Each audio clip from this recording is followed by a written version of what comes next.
നമസ്കാരം. ഇന്നത്തെ നമ്മുടെ ഈ ഒരു ചർച്ച കഴിവ് എന്ന ആശയത്തെ കുറിച്ചാണ്. നിങ്ങൾ തന്ന ആ വിവരങ്ങൾ വെച്ചിട്ട് ഈ ലൈഫ് സ്കിൽസ് ഡെവലപ്മെന്റ് അക്കാദമിയുടെ കാര്യങ്ങളിലേക്ക് നമുക്കൊന്ന് കടന്നു നോക്കാം. തീർച്ചയായും.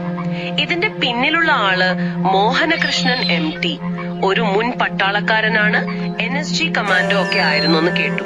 അതെ അതെ, അദ്ദേഹത്തിന്റെ പശ്ചാത്തലം വളരെ പ്രധാനപ്പെട്ടതാണ് ഇവിടെ. അദ്ദേഹത്തിന്റെ ചില കാഴ്ചപ്പാടുകൾ, സുരക്ഷയും നല്ല ആരോഗ്യമാണ് സമ്പത്ത്, സുരക്ഷ നമ്മുടെ ഉത്തരവാദിത്തമാണ്, പിന്നെ എല്ലാം ഊർജമാണ് എന്നൊക്കെയാണ്. ശരിയാണ്. ആ ഒരു പട്ടാള ചിട്ടയും സുരക്ഷയിലുള്ള ഊന്നലും ഈ കഴിവ് എന്ന ആശയത്തിൽ നന്നായിട്ട് കാണാൻ പറ്റും. അപ്പോ ശരിക്കും എന്താണ് ഈ കഴിവ്? ഇതിനൊരു yoga is the A to Z of life എന്നൊരു സമീപനമുണ്ടെന്നും 4 യോഗ മാർഗങ്ങളുണ്ടെന്നും പ്രത്യേകിച്ച് S ഫോർ സേഫ്റ്റി എന്നതിന് പ്രാധാന്യം കൊടുക്കുന്നു എന്നും ഒക്കെ കേട്ടല്ലോ. നമുക്ക് അങ്ങോട്ട് പോകാം. ഓക്കെ. ഈ കഴിവ് എന്ന് പറയുമ്പോൾ എന്തൊക്കെയാണ് അതിൽ വരുന്നത്? അറിവ്, പ്രവർത്തനം, അങ്ങനെ കുറെ കാര്യങ്ങൾ. അതെ, അറിവ് നോളജ്, പ്രവർത്തനം ആക്ഷൻ, ഉന്മേഷം സീൽ, യോജിപ്പ് ഹാർമണി, ഉൾക്കാഴ്ച ഇൻസൈറ്റ്, സാങ്കേതിക വിദ്യ വെർച്വൽ, ആനന്ദം എൻജോയബിൾ, ഇതൊക്കെ ചേർന്നതാണ്. എന്നുവെച്ചാൽ വെറുതെ അറിവുണ്ടായാൽ പോരല്ലോ, അത് പ്രവർത്തിക്കണം, അതിനൊരു താല്പര്യം വേണം, ഒരു ഉന്മേഷം വേണം. ശരിയാണ്, എല്ലാം ഒരുമിച്ച് വരണം. അതെ, അപ്പോഴാണ് ഒരു പൂർണ്ണമായ കഴിവായി മാറുന്നത്, ജീവിതത്തെ മൊത്തത്തിൽ കാണുന്ന ഒരു രീതി. ഇതില് ഈ yoga is the A to Z of life എന്ന് പറയുന്ന ഭാഗം അതെങ്ങനെയാണ്? അത് വളരെ രസകരമായ ഒരു ആശയമാണ്. ഒരു 30 തത്വങ്ങളുണ്ട് അതിനകത്ത്. 30 തത്വങ്ങളോ? അതെ, അതിൽ പ്രധാനമായിട്ടും ഭക്തിയോഗം, കർമ്മയോഗം, ജ്ഞാനയോഗം, രാജയോഗം എന്നീ 4 യോഗമാർഗങ്ങൾ വരും. അതിന്റെ കൂടെ ഈ ആക്ഷൻ, ബിലീവ്, ഡിസിപ്ലിൻ, ഹെൽത്ത്, പിന്നെ നമ്മൾ പറഞ്ഞ സേഫ്റ്റി, അങ്ങനെ A മുതൽ Z വരെയുള്ള തത്വങ്ങൾ. അപ്പോ ഇത് വെറും വ്യായാമം മാത്രമല്ല. അല്ലേ, ഇത് ജീവിതത്തെ മൊത്തത്തിൽ സമീപിക്കാനുള്ള ഒരു ചട്ടക്കൂടാണ് ശരിക്കും. ഈ യോഗയും സുരക്ഷയും തമ്മിൽ എങ്ങനെയാണ് ബന്ധം വരുന്നത്? കേൾക്കുമ്പോ കുറച്ച് വ്യത്യസ്തമായി തോന്നുന്നുണ്ടല്ലോ. നല്ല ചോദ്യമാണ്. ഉദാഹരണത്തിന് കർമ്മയോഗം എടുക്കാം. അത് നിസ്വാർത്ഥമായ പ്രവർത്തനമാണല്ലോ. അതെ. നമ്മൾ ചെയ്യുന്ന ജോലിയിൽ ആ ഒരു ശ്രദ്ധയും കൃത്യതയും കൊണ്ടുവന്നാൽ അത് സ്വാഭാവികമായും സുരക്ഷ കൂട്ടും. അതുപോലെ ജ്ഞാനയോഗം, അറിവ് നേടുക, അപകടങ്ങളെ കുറിച്ച് അറിയുക എന്നത്. അതെ, അങ്ങനെയാണ് S for safety A to Z ന്റെ ഒരു ഭാഗമായി വരുന്നത്. സ്ഥാപകന്റെ ആ ഒരു വിഷൻ, സുരക്ഷ നമ്മുടെ ഉത്തരവാദിത്തമാണ് എന്നത് ഇവിടെ കാണാം. ഇതിന്റെ ഒരു പ്രായോഗിക വശം, പ്രശ്നങ്ങൾ കണ്ടെത്തുക, പരിഹരിക്കുക എന്നൊക്കെ പറഞ്ഞല്ലോ. അതെ, ആദ്യം എന്തും എന്താണ് എന്ന് മനസ്സിലാക്കണം. ഒരു സാഹചര്യം എന്താണെന്ന് ശരിക്ക് തിരിച്ചറിയുക. ശരി. അതിലെ പ്രശ്നങ്ങൾ എന്തൊക്കെയാണെന്ന് കണ്ടെത്തുക, എന്നിട്ട് പരിഹാരമുണ്ടാക്കുക. ഏറ്റവും പ്രധാനം കിട്ടിയ അറിവ് വെച്ച് സമൂഹത്തിൽ ഒരു മാറ്റം കൊണ്ടുവരാൻ ശ്രമിക്കുക എന്നതാണ്. അതിന് AI ഒക്കെ ഉപയോഗിക്കുന്നുണ്ടെന്ന് കേട്ടല്ലോ. ഉണ്ട്. AI വെച്ചുള്ള സർവേകളൊക്കെ നടത്തുന്നുണ്ട്.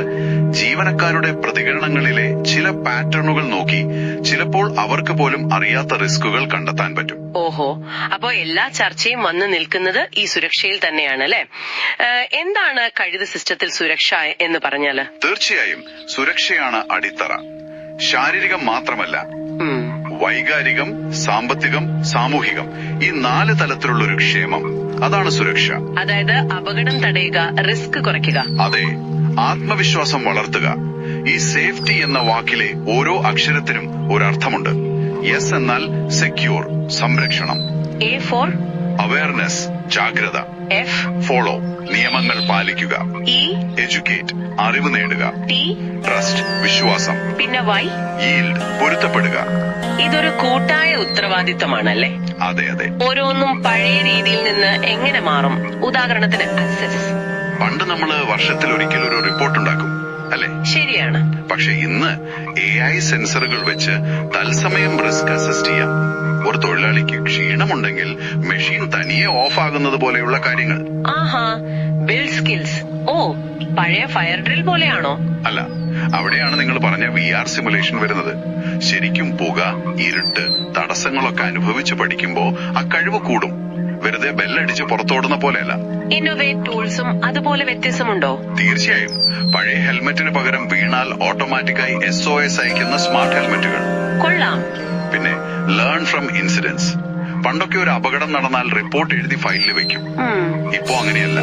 ചെറിയ സംഭവങ്ങൾ പോലും അപകടം തലനാരിഴയ്ക്ക് ഒഴിവായത് പോലും നിയർ മിസ് റിപ്പോർട്ട് ചെയ്യാൻ ഒരു ആപ്പ്. AI അത് വിശകലനം ചെയ്ത് ഭാവിയിലെ അപകടങ്ങൾ തടയാൻ സഹായിക്കും. എന്നാൽ ഈ ഇൻവോൾവ് എവ്രിവൺ എന്നതിൽ എന്താണ് പുതുമ? സുരക്ഷ എല്ലാവരുടെയും കാര്യമാണെന്ന് പണ്ടേ പറയാറുണ്ടല്ലോ. പറയാറുണ്ട്, പക്ഷെ നടപ്പാക്കാറുണ്ടോ? ഇവിടെ വെറും മാനേജ്മെന്റ് മാത്രമല്ല, ഓരോ ഡിപ്പാർട്ട്മെന്റിൽ നിന്നും സാധാരണ ജോലിക്കാരെ സേഫ്റ്റി ചാമ്പ്യൻ ആക്കും. ഓഹോ, അവർ തന്നെ പുതിയ ഐഡിയകൾ കൊണ്ടുവരും. അപ്പൊ അവർക്കൊരു ഓണർഷിപ്പ് വരും. ശരിയാണ്. പിന്നെ ട്രാക്ക് ആൻഡ് ഇംപ്രൂവ്. പഴയ വാർഷിക ഓഡിറ്റിന് പകരം തത്സമയ ഡാഷ്ബോർഡ്, മൊബൈലിൽ തന്നെ സേഫ്റ്റി സ്കോർ, ട്രെയിനിങ് സ്റ്റാറ്റസ് ഒക്കെ കാണാം. എന്തെങ്കിലും കുറഞ്ഞാൽ അലേർട്ട് വരും. ഇതെല്ലാം കൂടി ചേരുമ്പോ എന്ത് ഫലമാണ് ഈൽഡ് കിട്ടുന്നത്? ഒരു കമ്പനി ഈ ഏബിലിറ്റി മോഡൽ നടപ്പാക്കിയപ്പോൾ അപകടങ്ങൾ 42% കുറഞ്ഞു എന്നാണ് കണക്ക്. 42%? അത് കൊള്ളാമല്ലോ. അതിനേക്കാൾ എനിക്ക് പ്രധാനമായി തോന്നിയത് നിയർ മിസ് റിപ്പോർട്ടുകൾ 300% കൂടിയെന്നാണത്. റിപ്പോർട്ട് കൂടുന്നത് അത് നല്ലതാണോ? ഞാൻ കരുതി അപകടം കൂടിയെന്ന്. അല്ലല്ല, നേരെ തിരിച്ചാണ്. നിയർ മിസ് കൂടുന്നത് നല്ല ലക്ഷണമാണ്. അതിന്റെ അർത്ഥം ആളുകൾ പ്രശ്നങ്ങൾ ഒളിച്ചു വെക്കാതെ തുറന്നു പറയാൻ തുടങ്ങിയെന്നാണ്.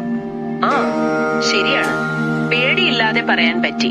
അതെ, ആ ഒരു സുരക്ഷാ സംസ്കാരം മാറി. പണ്ടൊക്കെ ജോലിസ്ഥലത്ത് ഒരു ചെറിയ പിഴവ് പറ്റിയാൽ പോലും പറയാൻ പേടിയായിരിക്കും. ആ മാറ്റം വളരെ വലുതാണ്. ഇത് കേൾക്കുമ്പോൾ ഒരു ചോദ്യം മനസ്സിൽ വരുന്നുണ്ട്. നമ്മളൊക്കെ നമ്മുടെ വ്യക്തി ജീവിതത്തിലോ ജോലി സ്ഥലത്തോ ഈ സുരക്ഷാ കാര്യങ്ങൾ ഇങ്ങനെ എപ്പോഴും അപ്ഡേറ്റ് ചെയ്യാറുണ്ടോ? അതൊരു നല്ല ചിന്തയാണ്. ഈ എബിലിറ്റി സമീപനം അവിടെയും പ്രയോഗികമാക്കാൻ പറ്റുമായിരിക്കും, അല്ലെ? സാധ്യതയുണ്ട്. അപ്പൊ ചുരുക്കത്തിൽ പറഞ്ഞാൽ ഈ കഴിവ് എന്ന് പറയുന്നത് യോഗയുടെ തത്വങ്ങൾ, AZ ജീവിത നൈപുണ്യങ്ങൾ, AI പോലത്തെ പുതിയ ടെക്നോളജി, ഇതെല്ലാം ഉപയോഗിച്ച് സുരക്ഷയ്ക്ക് വലിയ പ്രാധാന്യം കൊടുക്കുന്ന ഒരു ഹോളിസ്റ്റിക് അപ്രോച്ചാണ്.